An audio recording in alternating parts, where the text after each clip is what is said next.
Researchers who accept grants from the Coca-Cola Company may call physical inactivity the greatest public health problem of the 21st century, but actually physical inactivity ranks down at number 5 in terms of risk factors for death in the United States, and number 6 in terms of risk factors for disability.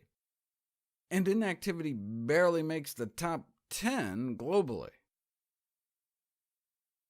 As we've learned, diet is by far our greatest killer, followed by smoking. Of course, that doesn't mean you can just sit on the couch all day. Exercise can help with mental health,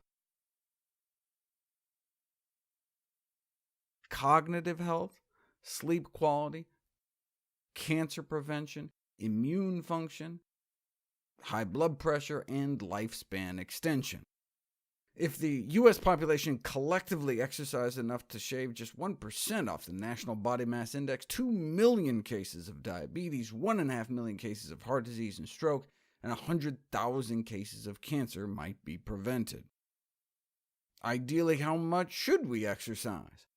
The latest official physical activity guidelines recommend adults get at least 150 minutes a week of moderate aerobic exercise, which comes out to be a little more than 20 minutes a day. That's actually down from previous recommendations from the Surgeon General and the CDC and American College of Sports Medicine, which recommended at least 30 minutes each day. The exercise authorities seem to have fallen into the same trap as the nutrition authorities, recommending what they think may be achievable, rather than simply informing us what the science says and letting us make up our own mind. They already emphasize that any physical activity is better than none, so why not stop patronizing the public and just tell everyone the truth? It is true that walking 150 minutes a week is better than walking 60 minutes a week. Following the current recommendations for 150 minutes appears to reduce your overall mortality rate by 7% compared to being sedentary. Walking for only 60 minutes a week only drops your mortality rate about 3%. But walking 300 minutes a week drops overall mortality by 14%. So walking twice as long, 40 minutes a day compared to the recommended 20, yields twice the benefit. And an hour-long walk each day may reduce mortality by 24%. I use walking as an example because it's an exercise nearly everyone can do, but the same goes for other moderate-intensity activities such as gardening or cycling.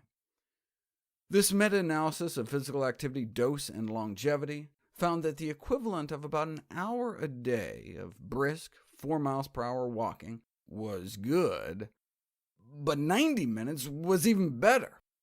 What about more than 90 minutes? Unfortunately, so few people exercise that much every day that there weren't enough studies to compile a higher category. Okay, but if we know 90 minutes of exercise a day is better than 60 minutes, is better than 30 minutes, why is the recommendation only 20 minutes?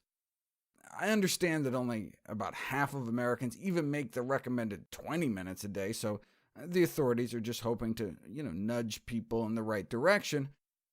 It's like the dietary guidelines advising us to eat less candy. If only they'd just give it to us straight. That's what I try to do here at nutritionfacts.org.